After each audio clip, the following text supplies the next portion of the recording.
everybody. This week's R&R is brought to you by Everything Ever, which is a very cool party game from Floodgate Games. I've got a promo of it right here, and I gotta say, Jen and I have enjoyed it as a two-player game, which is pretty rare for party games. How does it work? Well, at any given time, there are two cards on display, and when your turn comes up, you've got to name something that hasn't already been said by somebody else that fits. So, I might say ping pong and beagles, let's say, and phew, I made it through. And then it's somebody else's turn, and they might say, huskies, and they freeze. They can't think of another in-game sport. And so what do? Well, everybody has a hand of 3 cards. And so they might say, I don't really like that one. I'm going to replace it with this. And they say, movie series with more than 3. Star Wars. And then it's somebody else's turn, and somebody else says Star Trek and Dachshunds. And then somebody else says, wait, Are there 3 movies in Back to the Future? How many movies are there in Godfather?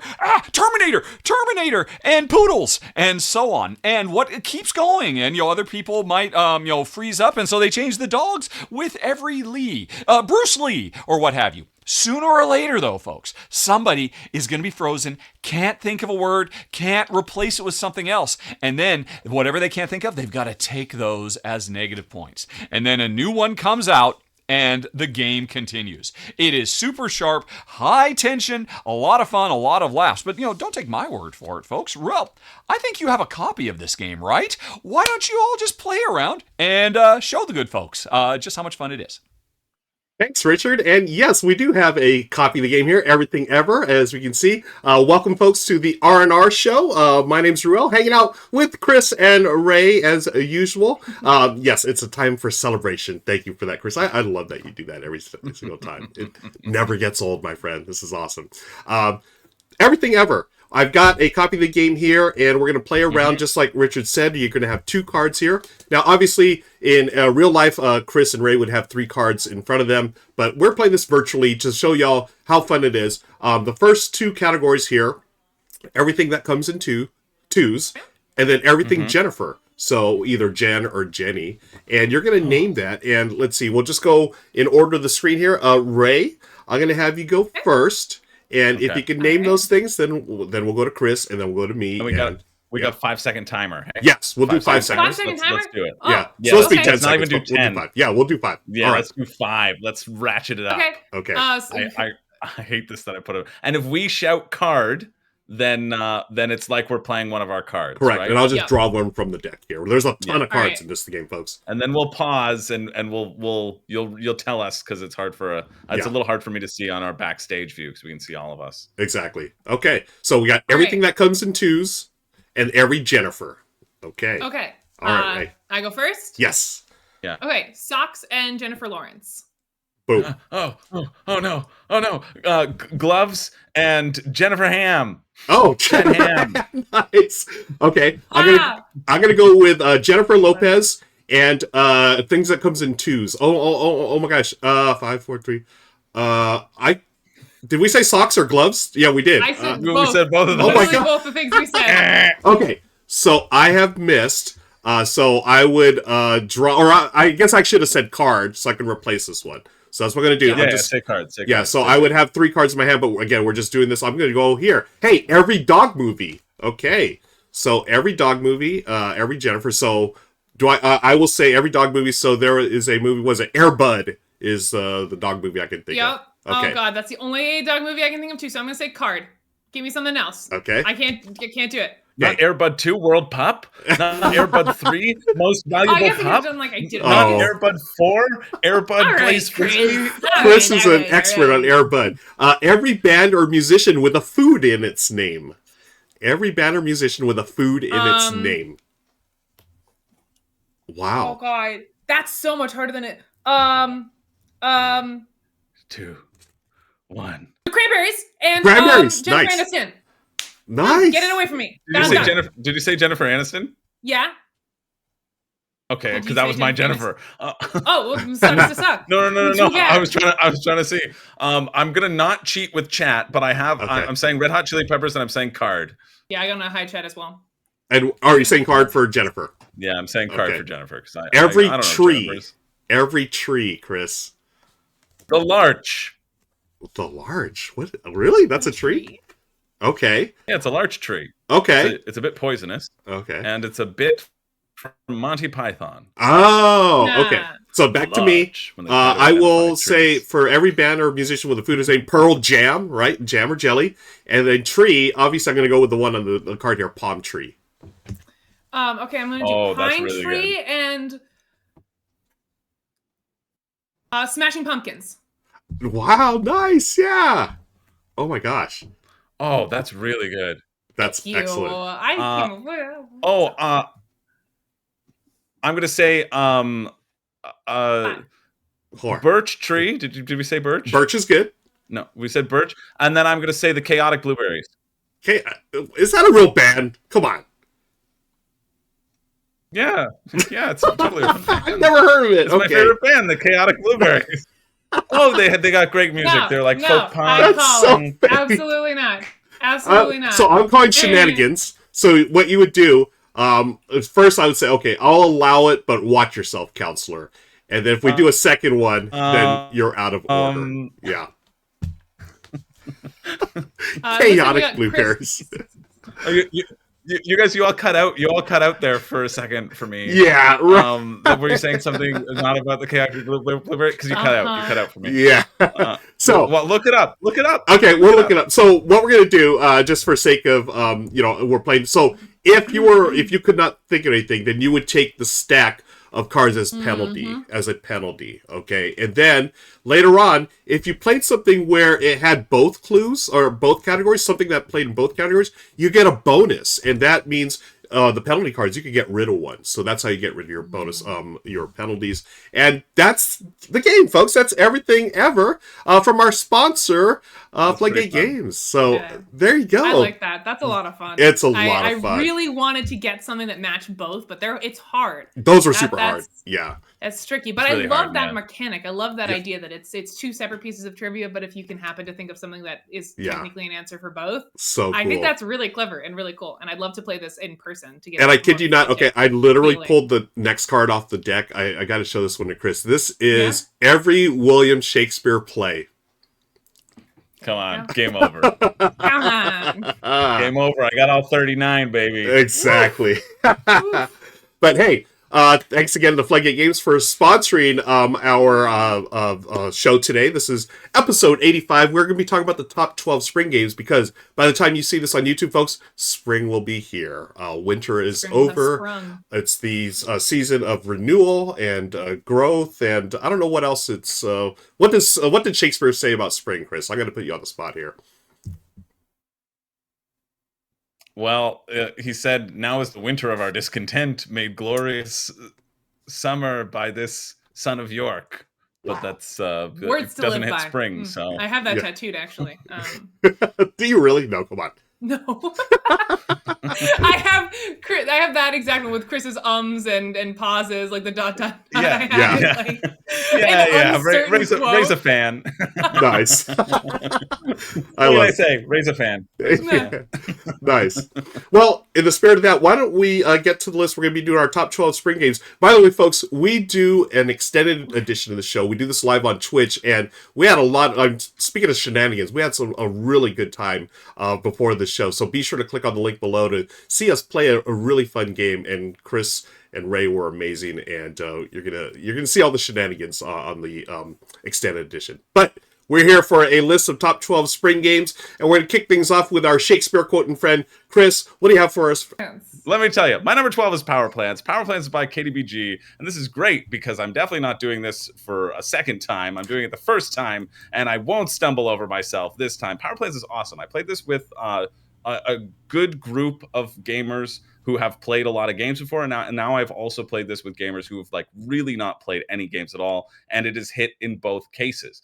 And I really, really appreciate that about this game, especially because there are a lot of rules that could be in this game. The basics of this game is you have two tiles in front of you. You put one of those tiles into a collective of tiles in the center, and then you can take either the sprout action, which is the main strong action of whatever tile you put forward, or you take the grow action of every other tile that it's touching. And so it's a really interesting balance of, do I do this really good action, or is there a strategic spot on the board where I can do a bunch of little mini actions that net me a bunch of points? And it's area control, because you're basically creating these large clusters of fields of the same type of plant, and you're adding sprites to these plants, and only one player's sprites can be on each different tile. And if you're going to add sprites to a tile where another player has sprites on it, you just kick those other sprites off, and then your sprites die in the process. They kind of fizzle out. I like to think of the sprites just running into each other and combusting in a fiery flame of spring, and really, really helping spring, sprout. But so there's 8 different types of tiles, and you always play with 5 of them, and that makes the setup a little bit annoying, because you just have to take the tiles out. But like, it's not that frustrating, especially when you're setting up like a large big box game. It's very simple to do. I just leave all the tiles in the bag, and if you ever pull out a tile that you're not playing with, then you just throw it away in the box. Super easy to play.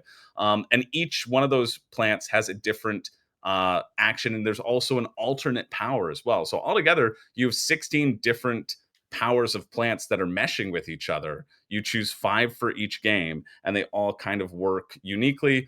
Plays 30 minutes to an hour, super quick. The last game I played with 3 new players took an hour, and that was them with the teach, and with playing the game, and with learning what all of like the 5 different powers were, and having to reference and remember them and keep that information in their head, because it's essentially 10 powers, a sprout, and then a grow action. But yeah, it's really solid. It has to do with plants, so therefore you can play it in the spring. And I think you could play it outside. We didn't talk about this, how we came up with our lists. I didn't specifically pick things that you can play outside, but I know that was a consideration, or what we were thinking about. But this is a bonus where you could actually play this one outside, no problem. You just kind of weigh the little plants down, the papers down with the box, because all the tiles are chunky. Really great production quality. I always find KDBG has really solid production quality. And same with their parent, their other sister company, Burnt Island. I find both of them always have really good production quality in the retail version specifically. Yeah, really, really great game. Yeah. I love Kids Table board game. Their titles are always accessible, but surprisingly strategic, I guess. Wreck Raiders is one I always think of. It's almost like a Steffenfeld light game, where it's very point salady but super accessible for families and early gamers. So I haven't played Power Plants yet, so I'm looking forward to this, Chris. It's great. This looks good. Yeah, it's exactly everything I hoped it would be. Nice. That's awesome. Yeah, I want to just quickly echo that. I have actually not played this one either, but Kids Table is amazing. You touched on this earlier, Ruel, but I love that it's not games for kids. It's games that you can play with kids.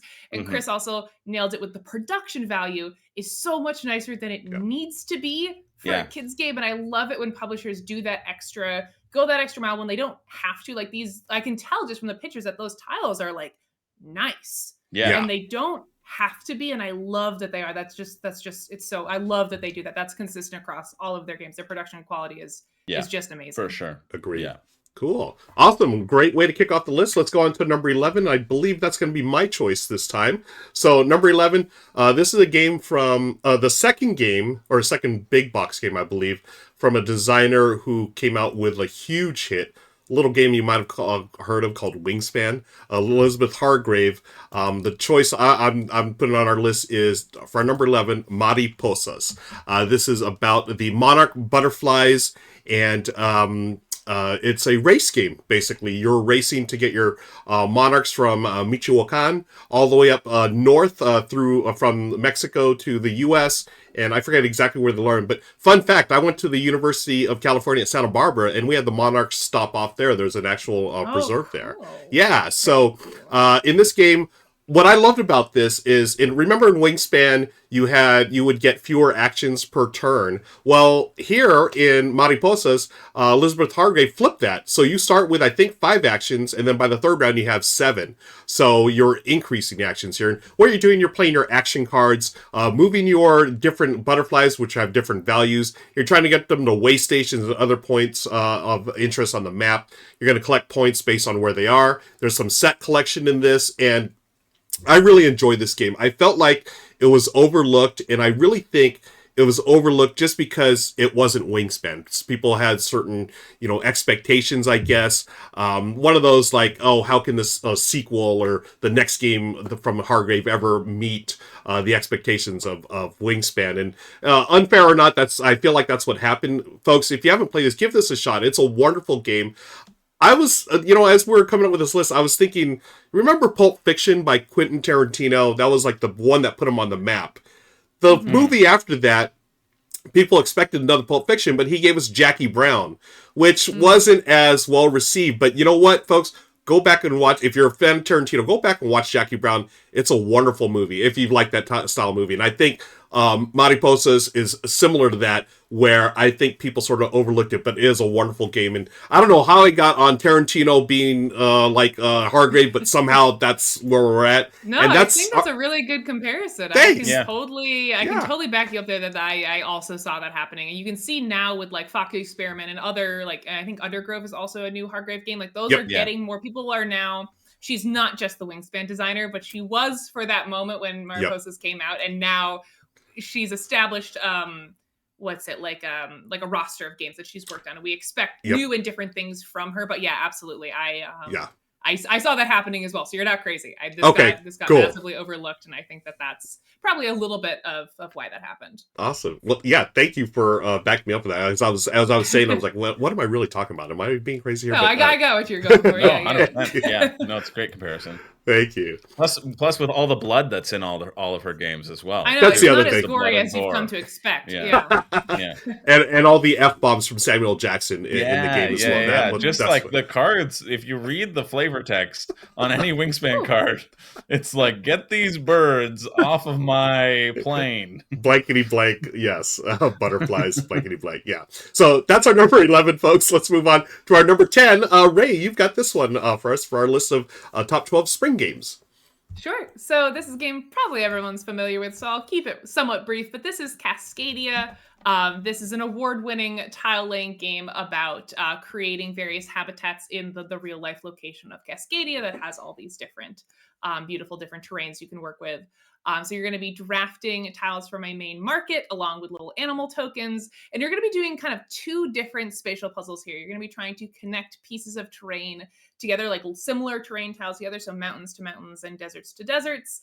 And you're also going to want to be putting those animals on top of them, which have their own unique spatial scoring mechanism. So you're trying to create like the largest swath of one contiguous type of habitat, while also maybe getting a little line of salmon, or keeping your bears apart from each other, or keeping your wolves in little pairs. And there's a bunch of different scoring mechanisms for all the animals, so it's not going to be the same thing every time, which is really cool. I love when games have that sort of built in. It's got stunning Beth Sobel art, which is one of the reasons why it's on this list. It really does evoke that beautiful nature theme, and all the animals are beautifully illustrated, and it's just a gorgeous, relaxing, nature-themed game. Yeah, this was on my short list as well, Ray. And folks, did you know the extended edition, after we do the show, we talk about the games that didn't make our list, and I just let you know that Cascadia is one of them, but we talk about a bunch more, so be sure to click on the link below for all the other games that we talk about. I love Cascadia. It was my game of the year when it came out, and I think it's a masterpiece of design, and one of the perfect games to play during the springtime, I believe. Yeah, Cascadia, like, I've played Cascadia, I played Verdant. I think Verdant I like a little bit more than Cascadia, but Cascadia I feel has been really growing on me as of late. The last game I played of Cascadia was like a really tight game. I was teaching a friend of mine who was running a World Series of Board Gaming event, and so I had to learn the game. And so we were playing it, and it was just like, it was so tight, and I was like, I felt like I'd gone to another level with my strategy, and it really like yeah, it made me very excited to play it and to continue to play it. Nice. I have to share this story, Chris. You were talking about the World Series of Board Gaming. I was in one of the ring games, and a little unbeknownst to me, I'm playing with one of the eventual final tablists, and I played my best game of Cascadia ever. I scored like a little over 100 points, and I was so stoked, and I still lost by 20. I'm like, what the? Wow. Yeah, and like... That's one of the things I like about it is that I love games where they kind of bury the lead on who's winning, where it's hard to grasp, because it's so fun when you feel like you're winning the whole time. That's a mark of a good game for me, is if you can lose horribly but feel like you're winning the whole game. Agreed. It's done really well in Cascadia. Sometimes it feels unfair, and Cascadia really does a good job of making you feel like you're doing something. Yep. Sorry, I didn't mean to interrupt you. No, you're good. I mean, that's a great point. Yeah, and what it showed me was like there is that like next level strategy, and when you're playing at the WSBG, like you got to bring it. I mean, the guy was super cool too, super nice, and we had such a lovely time. And then I was like, wow, he has like a dozen pine cones at the end. I'm like, how did he get that many pine cones? And yeah, just totally crushed it. But great experience. I spend them too. I spend them too easily. I do too. Yeah, I totally spend those things. Yeah. But yeah. Okay. Great choice for number 10. Let's move on to number 9, which is going to be from Richard. Richard, take it away. Okay, all right. The list so far. Interesting choices. Chris, number 12. Actually, I like it a lot, but I'm a huge fan of Little Shop of Horrors. So why not have spring be a time of rampant destruction rather than growth and beauty? Makes sense. Ruel, Mariposas is a very cool choice. There is one slight problem, though. The monarch butterflies, they migrate in autumn. They do not migrate in spring. So it's a better autumn game, but that's fine anyway. It's still beautiful. And a nice choice. And Ray, Cascadia was literally the first game I thought of when Ruel proposed this list. I ultimately didn't go with it, though, because it's mostly about the fauna and not really about the flora. I don't really get that sense of connection, with flowers and growth and new beginnings and all that. I mean, it's there, totally there. But I like it, and I'm sure a lot of people would agree. And definitely, it is about life. So yeah, nice choices. But what is number 9? I'm gonna bet a game that none of you have played, or honestly have even heard of. Number 9 on our combined list is Walking in Provence. And here's a rundown I did of it last year. This is such a sharp little card game where we are layering cards together, slipping them on top of each other, trying to make the right grid, or slipping them underneath, which is something that a lot of these card layering games don't let you do. But the storyline here is we are in the fields of Provence. Flowers are growing, and we're photographers trying to capture the perfect picture. Up at the top of the table are a bunch of objectives. Objectives for pictures I can take where I want to get certain elements in the shot. But there's also objectives for shots I want to take with my drone, because I'm also taking drone shots, and I'm trying to build the ideal layout and then move my little photographer around on the grid I've created and my drone around independently, so I can be the first to snap the really great pictures and score really lovely points. This has got to be maybe the crunchiest of all the card laying games out there.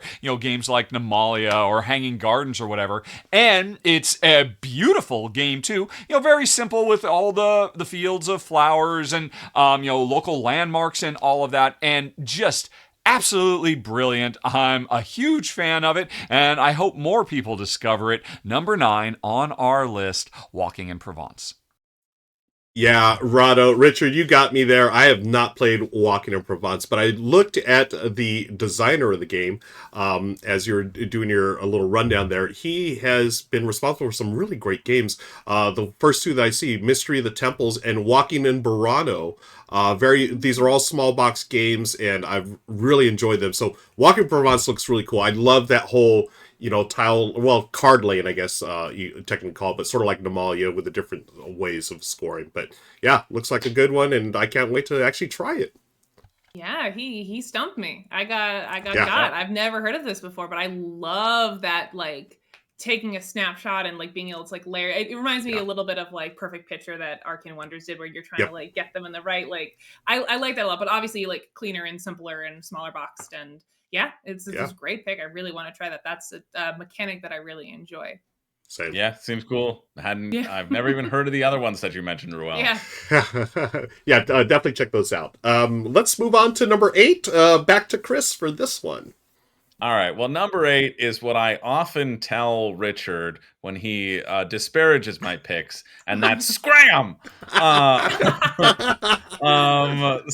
Scram is a little card game by Bezier. It's the same game as Silver, but this is sort of like the team version, and it's a little bit easier, right? There's a little bit less back and forth with the cards, but you can play Silver, you can play Scram. This one came out of nowhere for me, and I already gave it this year like the golden buzzer, best of the year. I hit on my channel, like for reviews, I hit the golden buzzer. Like I'm allowed to do it 4 times every year. I never do up to 4 times, but I really want to be like, this game is awesome. I like hit the golden buzzer, and that's what I did for this one. It's so good. It's so good. If you've ever played the card game Golf, which is a very bad game, it's awful, just atrocious. But my girlfriend's family really loves it. And what it is you're drawing a card and you're choosing, do I keep this card and try to make a set, or do I throw it away and then flip up a random card? It's like Random the board game. This takes Golf and actually makes it like an amazing, awesome team game. Under turn, you can do 2 things. You can do 3 things. You can draw a card and you can exchange it with cards in your row.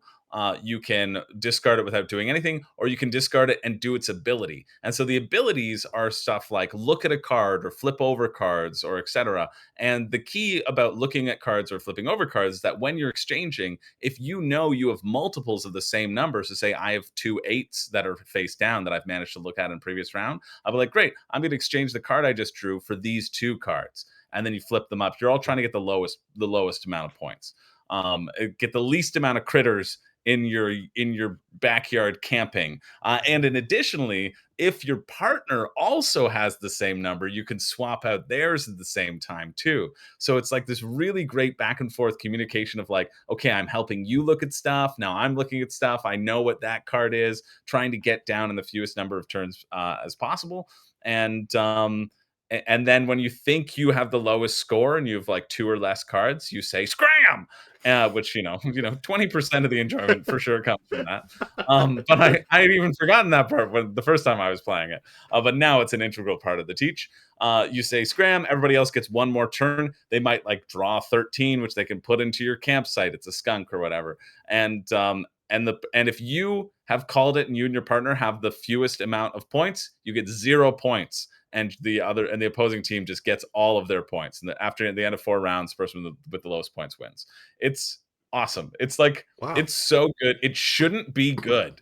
Like, it shouldn't be this good. I love games where that could be the tagline. Yes. Like, this shouldn't be good, but it is. Shouldn't be good. I love that. I got it. I picked it up at PAX because I was swung by Bezier, and they're like, oh, this is Golf. And I knew I was going to my girlfriend's folks for Christmas. And I was like, they're like, do you want this? I was like, well, they like golf, so maybe I can get it played. And like, they're like, oh, you try Silver in this. I was like, I don't want this. I don't want it. I really don't even want to take it. I'm so uninterested. And then I played it, and I was like, wow, I would have missed out on like one of my favorite card games now of all time. It's like, nice. It was such a boomer bust situation in my opinion. But like, I really, really love this game, and I love Silver as well. Silver, you can play it in a team mode. Silver Fang is designed to be a team mode. I would get Silver Amulet, which is the first one that they did, so it's a little less complicated. It gets zanier and zanier as you get like the different sets, and you can swap them in and out and do that. I haven't really, because it just feels like a lot of work, and they're all sort of balanced for themselves anyway. But yeah, really enjoyed the Silvers where you play as like a solo.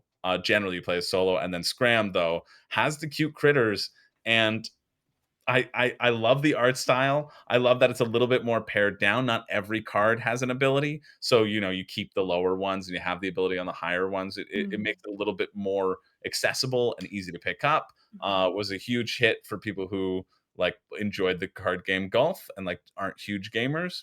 And also like I'll play it all the time. Yeah, Nice. it's great.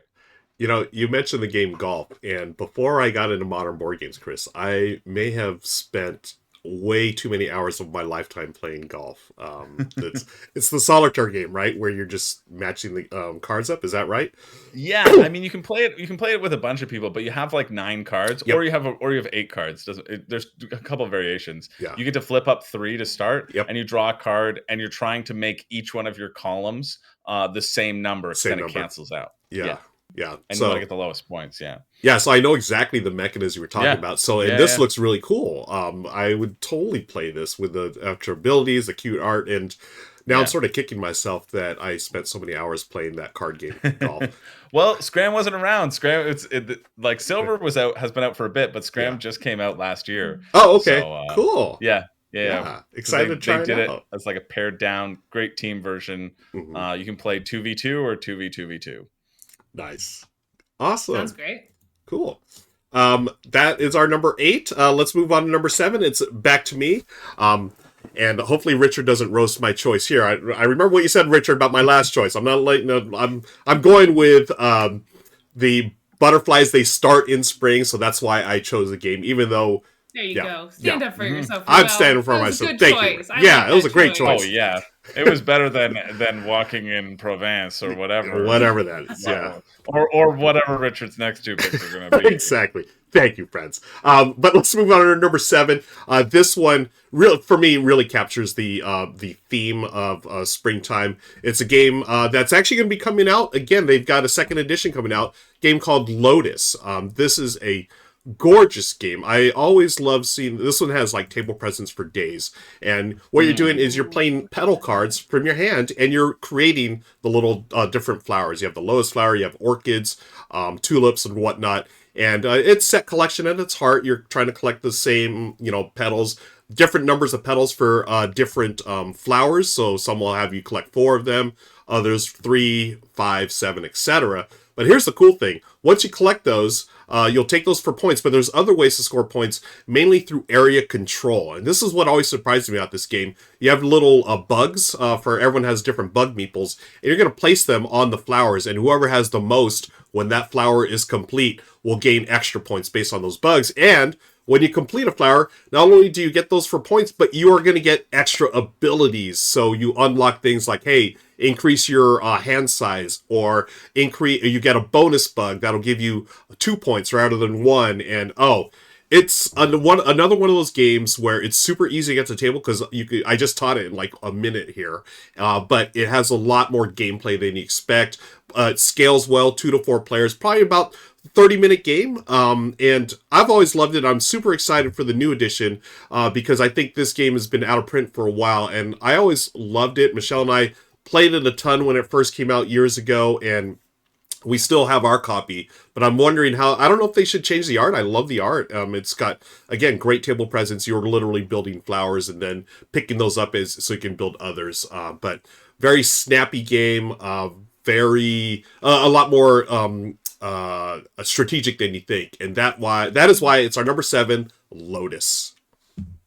I really like that idea of putting down petals to make a flower. Yes, that's one of those ideas where I'm like, why hadn't that been done before? That's genius. And then like set collecting and stuff, that's really nice. I don't see enough games that involve set collecting that involve you doing something artistic with like the set that you're collecting. That's really nice. I really like that. Yeah, and I mean, I just love looking at it. Like, it's literally a flower, right? That's growing right there on your table. It's a gorgeous game. Probably the only sad thing about it is, like, once you complete a flower, you got to pick them up off the table, so you sort of lose it. But, it's points. It's points in your hand. Yeah. Yeah. So, yeah, Lotus, very, very outstanding game, and I think one that really captures the springtime theme that we've been talking about here. Yeah, totally. Richard can't have anything bad to say about that one. It's got flowers. I hope he doesn't. We're going to see. Budding flowers. Yeah, we shall see. Okay, Speaking of Richard, he's got a number 6, and let's see if he roasts our other choice here. No, I think Ray. I Ray Oh, Ray! Oh, I'm sorry. a No. six. Okay, we're gonna wait for the roasting That's in for one more pick. I'm sorry about that. Before the roast. Yeah, Ray. No, let's you're good. let's see what we got for number 6, please. Yeah, I got number 6. Number 6 for me is Arboretum. Oh, This is a tree planting game where obviously you're creating your own little arboretum. I have the like fancy deluxe version, so it's like all like shimmery and gorgeous, and the art is just stunning. You got the one with the minis. You put one mini for each tree down. Wait, minis? No. What? Yeah, there's a big life-size mini one where you put a mini on every single card. Yeah, there's 100. I'm sure kidding. you're joking. I'm totally making it up. Sorry for cutting you off. Go ahead. Explain Arboretum. My brain, like, yeah. So Arboretum is basically a deck of cards. It's with various suits that represent different types of trees, and it's going to be numbered 1 through 9. You're going to want to be planting these trees in your own personal arboretum. As I mentioned, you start with a hand of trees. And on your turn, you're going to draw 2 more. And they can either be drawn from a central draw pile or from anyone's discard pile, including your own, which is a really fun mechanic. So you're going to get your 2 cards, and then you're going to play one. It doesn't have to be one of the ones you picked up. It could be any of the ones in your hand. And then you're going to discard one, which then can be like picked up by someone else. And you're going to be trying to create these sets of, they're like these runs of trees, right? And so you can be able to like use the same tree in multiple runs. So it's like a little bit of a spatial puzzle to get the most use out of your trees as you're placing them, because come the end of the game, each suit is going to score 1 run from anyone at the table. And it counts as a run of a certain suit if it starts and ends with the same type of tree. So if you have the 1 of cherry blossom and then a bunch of other trees in the middle that are in ascending order, and then you end with like the 6 of cherry blossoms, that whole thing counts as your run for cherry blossoms. And then the really tricky part is that only one person gets to score any given run of a certain suit. So only one person. Even if everyone has a really impressive run of cherry blossoms, only one person gets to actually score their cherry blossom run.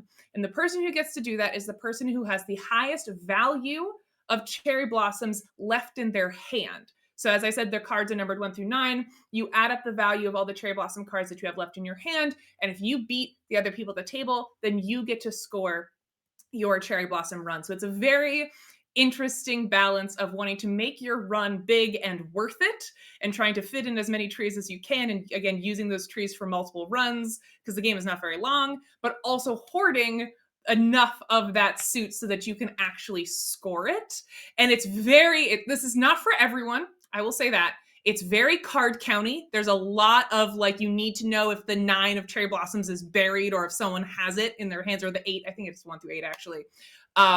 It's very card county and very hate drafty because you can see like, oh, I see someone's making a Weeping Willow run. I'm just going to hoard all the Weeping Willows to ruin their day.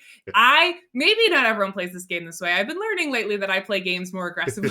I will talk about a game like it's cutthroat and people will be like, what are you talking about? My family plays Arboretum pretty cutthroat. It'll be only like a handful of runs that get scored because we're constantly blocking each other out of it. But I really, really love it. It's got a spatial puzzle. It's got cool card hand management. And it's absolutely stunning. And you're planting little trees. So it fits our spring theme. Yeah. Now, I'm okay, go ahead, Ruel. I was just going to say, this was another one that was on my list, Ray. We were thinking the same thing. I absolutely love this game. My friends and I, we either call it mean trees or murder trees because it's... We play it aggressively, I have to steal that. Mean trees. Yeah, mean trees or murder trees. This game is mean trees. I totally. love it. Yeah, That's don't think a it's... way to describe it. Yeah, when you first get it, it's like, oh, beautiful. And then you start playing, it's like, oh, man, this is... total hate drafty. But it's so brilliant. And that spatial puzzle and the collective hand management of it, it's so excruciating. Like, oh, I want to put this out here, but I got to keep it so I can score it. But I have to keep some in my hand. Yeah, it's so brutal. It really is brain burning, and you wouldn't expect it to. And I love games like that. Same. Now, both of you said, oh, I play with my family. What's the player count that you generally will play this at the most? I almost always play this at 3. Yep. And I don't know that that's intentional. It's one of the few games for some reason that my sister, who doesn't really play board games, for some reason she really likes it. So I'll play with my sister and my mom. And I probably have like the most games of this, like logged on VGG. Like it's up there in like top 5. I play this game all the time because it's one of the few games that my sister plays. And nice. 3 usually works quite well because it's enough where it's not just you and the other person going back and forth and hate drafting, but it's not so much that the card counting aspect of it gets too out of hand. Yeah. But I don't know about you, Ruel. Do you play at a specific player count? Yeah, I've played this. We played this a ton before the pandemic. My game group, we always had 4-player games going, and we played it a ton. And then after the pandemic, I feel like I've played 3-player games more often. Yeah. But I like both player counts. It's Totally. it's murder trees or mean trees. It's murder. Interesting, because I really like mean games. I absolutely love mean games because I'm just a mean spirited individual in my heart of hearts, and it's the only way I can get it out there in the open. But I've played Arboretum once. I played a 4-player game, and I thought it was atrocious. I thought it was awful. Really? And I was so excited to play it because I've only heard it be like put forward as being like a really great game. And then my hypothesis was that it would be a good 2-player game, but at no other player count. Because for me, it feels like king making the board game. Like, okay, I have 2 8s in my hand. Who do I want to win? I have to get rid of one of them. I can't keep both of them. Or it's just like, okay, I drew this 8. So either I win this suit or I don't have it and I have to hold it and keep it away from somebody else. Right? Like I found that it was just like 8's that powerful, because if you have a 4 and a 5, the 1 cancels it, right? The 1 cancels it out. Yeah. So I definitely I will agree. There's a little bit of that. There's a little you can dogpile on one person, but you got to be adaptable. Like if you're not finding that 8, or if you're not finding the suit that you needed, you can kind of intuit when someone's hoarding something. And that's where the discard, there's almost always a suit that everyone's just decided they're not playing. Yeah. And my comeback strategy in Arboretum is to just start stealing from everyone's trash and be like, all right, losers, I'm the Weeping Willow trash queen. I do the same. I did that in my game. I was like, okay, I'm doing this pivot point. But like it also in our game, there was just somebody who got all the chestnut. And they just laid down all the chestnuts, and they had the chestnuts, and there's no way of stopping them. And then they won because everybody else like kind of canceled each other out. And I just like, I've never been so. It was like I played at a convention. I played at Niagara Board Game Convention. It was far and away like my least favorite game that I played out of every game that That's weekend. fascinating. And I think because my expectations were like super duper high, because I know like I've heard it being reflected as like such a really good game. I was really excited to play it. Even like the teach of it, I was like, that's a really like a lot of cool concepts. But then just in that play, like I've only played it once, to be fair, so maybe it was an anomalous play. But I just like it just felt like myself and another person were like, okay, we're gonna hoard, and then somebody else was like, well, you can't hoard from me, and then we're like, okay, well, we hoarded from each other. We both killed each other and you win. Congratulations. Right? And I'm like, so well, and so that's why I was like, maybe as a 2-player, I would be really interested, because then it is that sort of lost cities push your luck style of are you going to get the right numbers or not, right? The other gripe I have with this game is that when the last person to play, when the deck ends, the game's over. And that I think that makes for just like, okay, first player is at a very significant advantage. Yeah.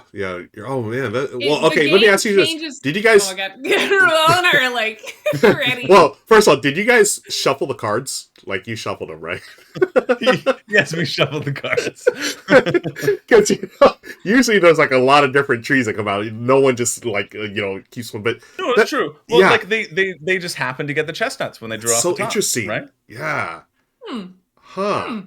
Well, go ahead, Ray. I'll let. Like, how are we gonna defend your choice here, Arboretum? I'm all sweaty and. What'd you say? You said. What were you just saying before the chestnut comment? You said, like taking each other out and somebody else wins. That's why I thought it felt like king making the board game to me. Is because like it was really like, okay, who do I choose to make win? Was what it felt like it came down to near the end. Yeah. No, I remember what I was going to say. I wasn't addressing that. I was addressing the length of the game. It varies depending on how much you pull from discard piles. Yeah. So that's part of it.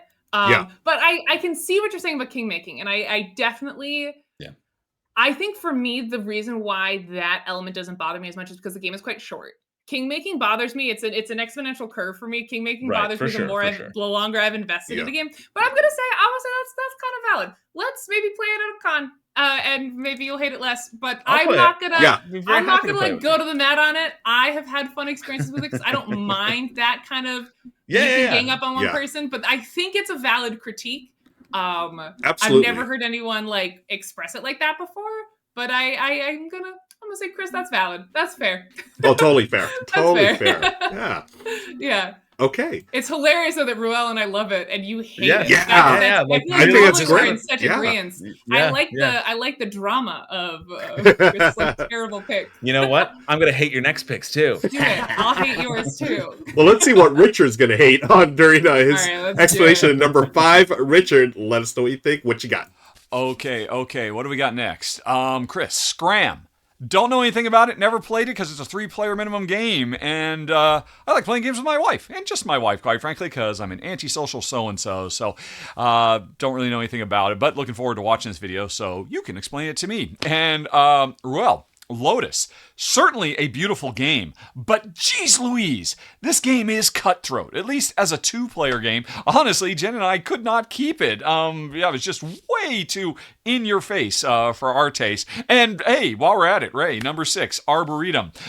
Maybe the nastiest game about trees in all of human history. Oh my gosh, what a mean-spirited game, but a brilliant, brilliant design. Apparently that's what you guys like to do, when spring is with us, is just destroy your opponents.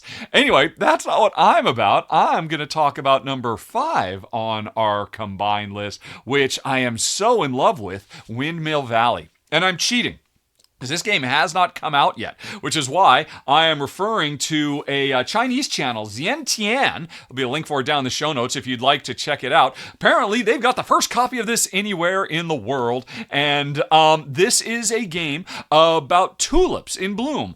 Gardening to grow the tulips, sell the tulips, score points off of the tulips, and it is a lovely, beautiful game all about growing flowers. I was lucky enough to play this with my wife Jen at the Dice Tower West convention just a few weeks ago. They had some early prototype copies, publisher Board and Dice, and wow, this is right off the bat. It's going to be coming out later in the year, probably early on favored for one of my top 5 games of the year, because let's see, Xiantian hasn't shown it yet. Let me go on ahead and see if I can find someplace. You may have noticed the big gears. Here we go. You get to spin the gears. The Windmill Valley.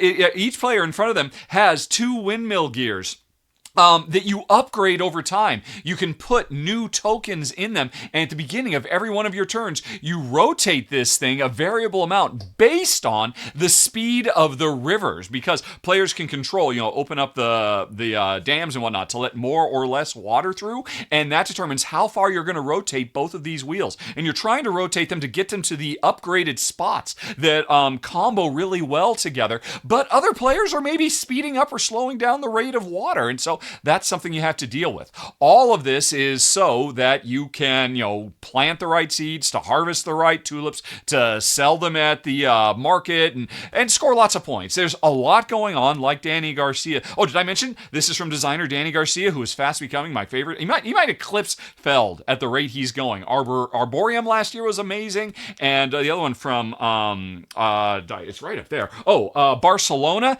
This is his 3rd game, and it might be his best to date. Jen and I love this to pieces.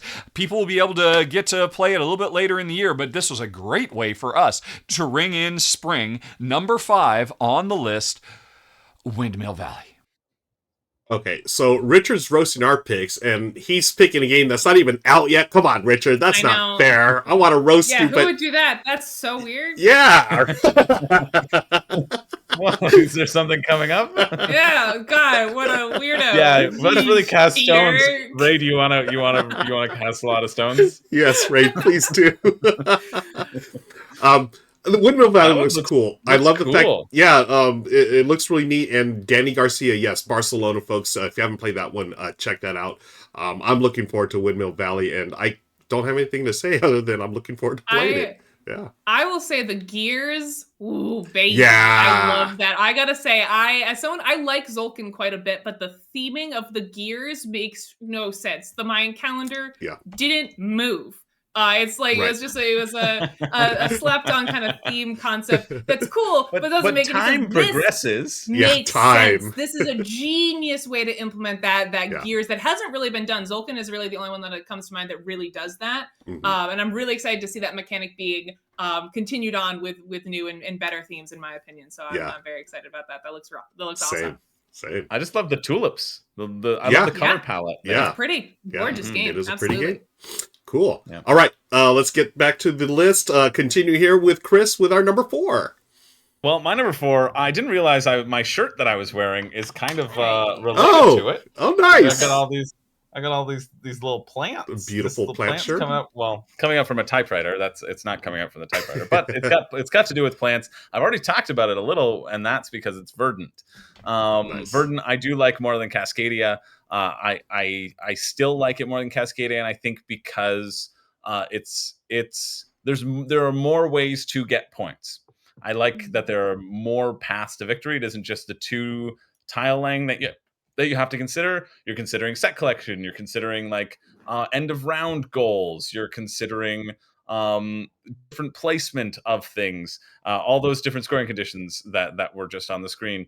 And I think that's the reason why it kind of edges it out for me. But both are great. It's by the same team, flat out team, and it's a really fun game that Renee, my girlfriend, has been asking me to play pretty much every day this week. Nice. Yeah, it's great. You get the flowers, you get things that are in bloom, you get to arrange the rooms and shine sunlight or different types of sunlight. I just think it's a really slick, smart design, and it has that unified drafting that Cascadia also has. But you do get a choice in this one. You can choose the plant or the room, and you have to alternate back and forth. So yeah, I think it's really solid. If you like Cascadia, you should also try Verdant. If you don't like Cascadia, Verdant's a little bit better, but it feels similar-ish. It's so interesting to hear you say that, right? Because the 3 games in that group, right, are Cascadia, Verdant, and Calico, right? Yep. And I've played Calico and Cascadia, and I love them, and I've always avoided Verdant because everyone I've ever talked to says that's the worst of the 3. Yeah, so it's very interesting that you say you like it so much. I've just never played it, so I have no comments on it, but that's always been like when I talk to people about that trio of games, they're like, oh, you played the 2 good ones, don't play Verdant. But Yeah. Like, it gets truly, and so I've been like, all right, because I'm a does. sheep, and I'll be like, sure, bad game, yeah. But I should get around to playing it because I do quite like, obviously, Cascadia and Calico as well. See, I've yet to play Calico, so I've only played Verdant and Cascadia. Try to teach at some point. Yeah, there we go. Interesting. We'll do a swap. It's funny because of the 3 games, I think Cascadia is by far like the most approachable and accessible. I think it's the easiest to learn. Calico's way crunchier than Calico's super crunchy, and I think Verdant has a little bit of that crunchiness, just in a different format. And I love them all. I think they're all great games. I would choose Cascadia, but Verdant I really like. I know my wife Michelle really liked Verdant, and I think it was just the whole organizational thing. Like, you're at home, you're organizing things nice and neat, and yeah, she's definitely more me. I'm just like, throw everything out there, whatever. But she's a little more organized, a lot more organized than I am. So for Michelle, it would be Verdant over Calico. Would it be Verdant over Cascadia, or Michelle would probably opt for Cascadia? Actually, she loves Cascadia of all 3. She's like me. We both enjoy Cascadia the most. And we also like Arboretum, Chris, just to let you know. Well, yeah, there you go. Your opinions are both invalid. But just wondering, for Ray's sake, do you like Verdant more than Calico? I like... Oh man, that's a good question. I go, I've flip-flopped so much over the years. I know I like Cascadia as my number 1, and then number 2, it depends on my mood. I'm going to totally chicken out here. Depends on my mood. Sometimes I want, fair. I want the Verdant style puzzle. Sometimes I like the Calico style puzzle. Basically, if I'm in the mood for plants or cats, I guess, in my game theme. Yeah. But all 3 are excellent games. I know people say Verdant's the worst. I don't think it's bad at all. I just prefer the other ones. I don't think that people... I think it's just reductive because they're in a group. They get compared to each other a lot. I don't think anyone says it's a bad game, but for whatever reason, the people I chat with, they always get compared to each other. It's always like, well, which of the 3 do you like the most? And I feel like maybe Verdant suffers because of that, kind of going back to the Elizabeth Hargrave of like unfair comparisons, just because they're all from the same publisher. They all kind of are in that this just grouping that just happened. Yeah. They get compared a lot, Mhm. which I feel like is probably unfair to Verdant, and it's created me. It's caused me to not play it. Yeah. So Yep. It had the exact same effect. I was like, oh, I asked AEG if I could review Calico, and they sent me Verdant, and I was like, oh dang, really? That's what happened. And then I played it, hilarious. and I was like, oh man, why do people say this? Right. Like Yeah. I like this a lot. And so Yeah. since then, I've tried to like kind of champion, be a bit more vocal about I love like that. enjoying Verdant, because I think like it absolutely had an effect on me too. I was like, oh man, all right, let's check out the worst one. Yeah. But like I like it. Yeah. Nice. Well, good call for our number 4, Chris. Verdant. Let's move on to number 3. Is this mine? It is. Yes, it is mine. Number 3. This game's been out for a little while now, and in our choosing our springtime games, I want to do something a little different. I really tried to focus on different types of games for this list. And our collective number 3, is a game by one of my favorite designers, John DeClaire, called Mystic Vale. And I absolutely love this game. For those that don't know, this is the original card crafting game, the mechanism card crafting, where you're literally sliding in these, pieces of plastic to upgrade your cards. And the story goes that John DeClaire had come up with this for another game, Edge of Darkness, but AEG took a look at it and like, you know what?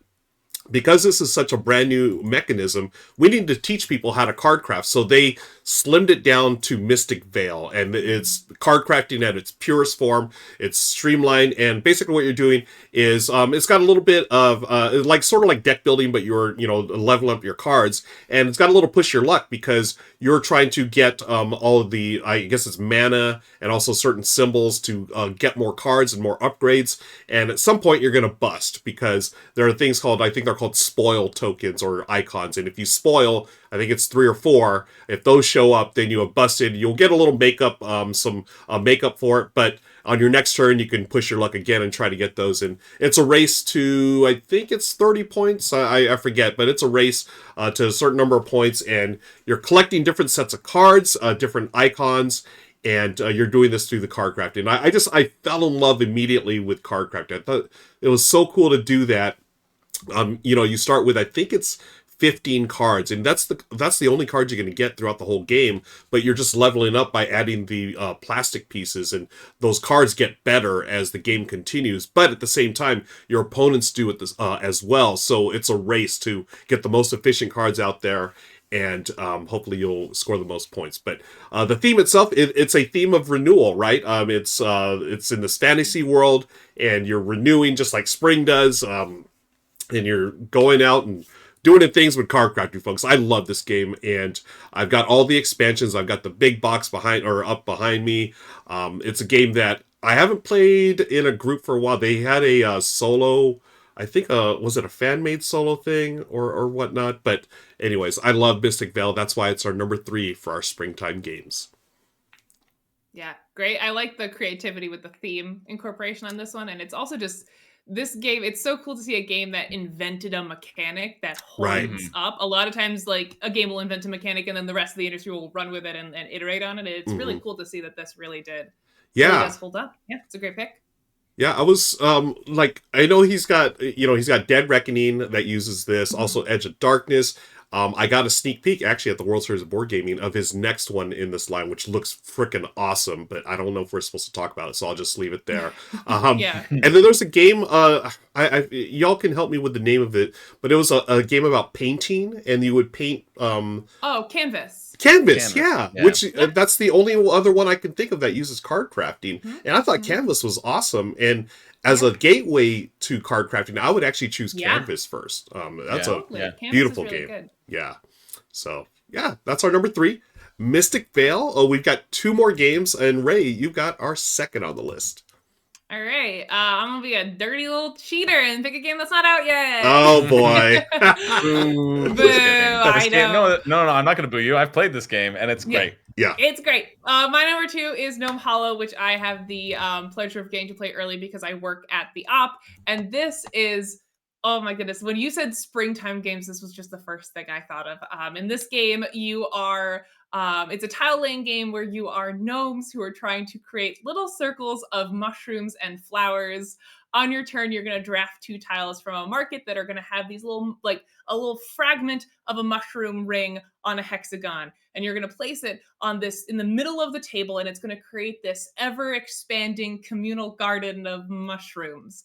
And whenever you're able to close a mushroom ring, you'll be able to harvest all of the mushroom icons that are depicted on that ring, which you can then trade in for little trinkets and whatnot that you value more as a gnome. You'll get like, oh, look at that's the designer, Amon. Oh, he's such a sweetie. You'll get to the little trinkets that all turn into points, right? So you want to collect mushrooms, and there's a cool like trading in mechanic at the market. Only one person can ever do like sell 5 red mushrooms. Once that's been done, the next person either has to sell 6 or sell 4. And I think that's a nice little extra spice to it. And then every player is going to have a personal scoring board in front of them that's going to keep track of the various rings that they've created. And the bigger the ring, the extra like bonuses and fun time things that you'll get. Fun time things. I don't know what that meant. One-time things is what I meant to say. One-time fun time things. One-time fun time things. This is just, it's so solid. The mechanics are quite simple, but it really does push your brain to think spatially because of the way those paths like interconnect with each other, and the fact that you're all on the same board. You can kind of like it's all supposed to be all fun and love, and you're just little gnomes gardening, but you can kind of block some people out of like their little spot and kind of squish people in so that they have to be creative with how they can close their mushroom ring. And one of the reasons why this is the top on my list is because the designer Ammon Anderson actually did all of the art in this game. This is all hand-drawn watercolor art that he did. And it feels very organic. Like when you hear him talk about the inception of this game, he was in a car crash and had like a traumatic brain injury and was in the hospital. And to help him kind of calm himself down and to get through that process, he would paint. And he said that these little mushroom paths just sort of popped up like in his mind. He doesn't really know where they came from. And that is what ended up becoming Gnome Hollow, which I just think is so beautiful. It has such a stunning table presence. And it's really accessible as well. If you've played like, an entry-level game like Carcassonne or something, this is a really solid next level to that. That's got a lot of room for heavy gamers to enjoy. There's like extra scoring mechanics and stuff that you can use, but you can also simplify it for first-time gamers. And yeah, that's Gnome Hollow. Nice. It's great. Yeah, I got a demo of it at Gamma Expo, and from Amon himself, a lovely human being, and just he's such a sweetie. I love that man so much. He's so nice. So nice, and just seeing you were talking about table presence, it's a gorgeous game, and I can't wait to play through the whole thing. But yeah. That's Gnome Hollow, our number 2. We've got one more, and let's see if Richard's going to give us a chance to roast one of his games this time. Take it away, Richard. Oh, this has been such a beautiful list. Chris, Verdant. Oh, we are simpatico. I'm right there with you. I actually made a list of 10, and Verdant is my number 9 on my personal list of spring style growing life rebounds type games. And folks, if you would like to hear all of my top 10 spring-ish games, why don't you check out the extended edition of this show? There's a link for it down in the show notes, and you'll be able to, in the post-show, hear what I thought.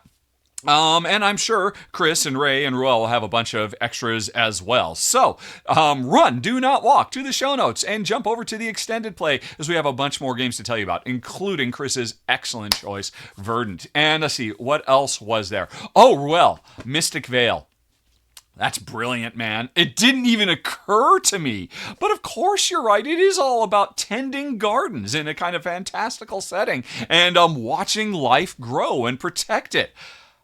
Really, that might be game of the list, quite frankly, because Jen, I love Mystic Vale and all the expansions. It has gotten so big and rich. Nice choice. And Ray, Gnome Hollow. I'm glad to see I'm not the only one putting games that haven't actually come out yet on the list. This is a good choice. Actually, Ray, as you know, I stopped by the offices of the Op when Jen and I were on the road last year, and I got to get an early sneak peek of Gnome Hollow. And this thing is potentially game-changing, folks. I don't think we will look at magnets in the board game industry the same way after we see this. I don't know if Ray has talked about it, but oh my gosh, the magnets. And the rest of the gameplay looks really, really nice too. But what's number one on our combined list? Here's the deal. I am shocked that nobody else thought to mention this. Surely it must have been on somebody's mind, right? Because what else could there be besides Earth? There's Kimberly. She did a great run through for it on the channel. This game has everything, all the flora, all the fauna, so rich and deep and crunchy. And the thing that is so brilliant about Earth is it can give you such a huge, big box, expansive Euro-style feel in an hour or even less than an hour, because the whole game is simultaneous play. Every time you play, there's going to be a different selection of objectives that you're chasing after, and there is so much depth and variety in that big deck of cards representing all the different biomes of Earth, and it's your job to make sure all those cards sync together as you do this brilliant grid-based engine building that I absolutely adore. Me picking an action, everybody else getting to follow, but me doing the stronger one. This is a mechanism that's been with us forever, and this is one of the best examples ever. It's in my top 50 games of all time. It was my number one game of last year. Of course, the greatest game for ushering in spring has to be Earth. I'll tell you why else I'm excited about it, folks. It's right here, Earth Abundance. I've got my expansion. I'm so excited. Let's get some exclusives here. Hey, here is what the player aid looks like. For folks who are interested, and it comes with some new tokens. Alrighty, I'm not quite sure what those things are. So I know some of them are, and then of course a whole big deck of additional cards. I have to admit, I mean, this just showed up. I don't even know what all is new about this expansion, but here's a few cards. So, and as you can see, I mean, if it wasn't apparent why I'm choosing this as a spring game, I would imagine just how awesome these cards are with whatever new powers there are is going to be. I mean, if you're anything like me, you're just as excited as I am. And I just showed you about a third of the deck. And, oh, Earth. Earth is awesome. One of the best games of all time, quite frankly, and certainly the number one game for spring. Back to you guys. So, yeah, excellent choice, Richard. I don't know why I didn't think of Earth to include this list. Maybe I just don't think... I just think Earth like this big, all-encompassing thing, rather than specifically spring, you know. When I think about Earth, I think really autumn. That's what I think. Yeah. I didn't put this on my list because I knew Richard was going to pick this. Yeah. Like, that's no surprise. No surprise there. It was a game I thought of, but I was like, that's... Yeah, no surprise there. Someone else is already going to pick that. No surprises. Yeah, not at all. I will say this, folks. Richard showed you the Abundance expansion. I also have it. So what we're doing, I don't know if he's said anything. I'm just going to spoil it right now, but he will be doing a run through on the channel real soon. And folks, over on my channel, I'll be live streaming as well. So be sure to tune in for that real soon here. That is our top 12 spring games, though. Let us know what yours are in the comments below, and be sure to check out the extended edition to find out all the games that Ray, Chris, and I, and Richard enjoyed or didn't talk about on this main list. But until next time, we'll see you later. Thanks again for joining us. Thanks to Floodgate Games for sponsoring this episode of the R&R Show. And until next time, we'll see you later, folks. Bye-bye.